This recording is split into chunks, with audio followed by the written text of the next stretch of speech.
ప్రియమైన స్నేహితులారా, యేసుక్రీస్తు వారి ఘనమైన నామములో మీకు వందనాలు తెలియజేస్తా ఉన్నాను. కీర్తన గ్రంథము 34వ అధ్యాయము 4వ వచనంలో రాయబడిన మాటను చదువుతున్నాను, గమనించండి. నేను యెహోవా యొద్ద విచారణ చేయగా ఆయన నాకు ఉత్తరం ఇచ్చెను. నాకు కలిగిన భయములన్నిటిలో నుండి ఆయన నన్ను తప్పించెను. దావీదు అబీమెలెకు ఎదుట వెర్రివాని వలె ప్రవర్తించి అతని చేత తోలివేయబడిన తర్వాత దావీదు రచించిన కీర్తన ఇది. అబీమెలెకు దగ్గరికి వెళ్ళినప్పుడు తన యొక్క హృదయములో ఎలాంటి భయం ఉండిందో మనకు దీన్ని బట్టి అర్థమవుతుంది. బహుశా అబీమెలెకు తనను చంపివేయడానికి కొరకైన అవకాశం ఉందన్నటువంటి భావన అతనికి కలిగింది.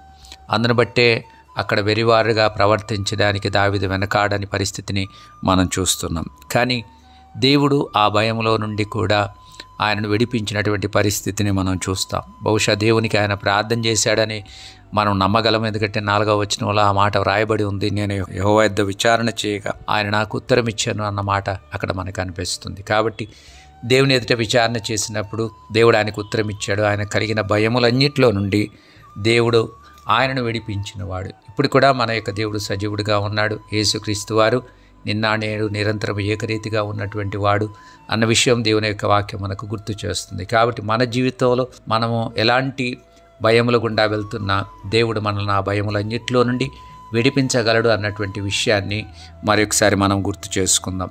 ఆయన కలిగిన భయములన్నిటిలో నుండి దావీదును విడిపించిన దేవుడు మనల్ని కూడా విడిపిస్తాడు.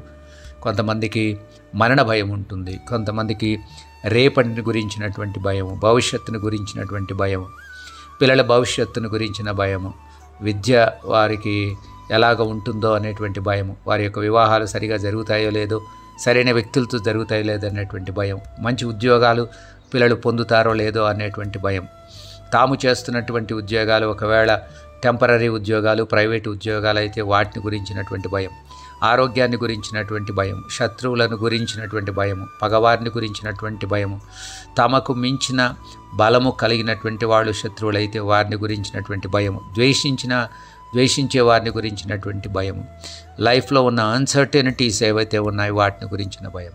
భయమేదైనా దేవుడు మనల్ని ఆ భయంలో నుండి విడిపించగలడు. దావీదును విడిపించిన దేవుడు మనం ఆయనకు మొరపెట్టినప్పుడు మన కలిగిన భయములన్నిటిలో నుండి కూడా దేవుడు మనల్ని విడిపిస్తాడు. మనకు హృదయానికి సేదదీచ్చేవాడుగా ఉంటాడు, హృదయానికి స్వాంతన చేకూర్చేటువంటి వాడుగా ఉంటాడు, నిశ్చయిత ఇచ్చేటువంటి వాడుగా ఉంటాడు.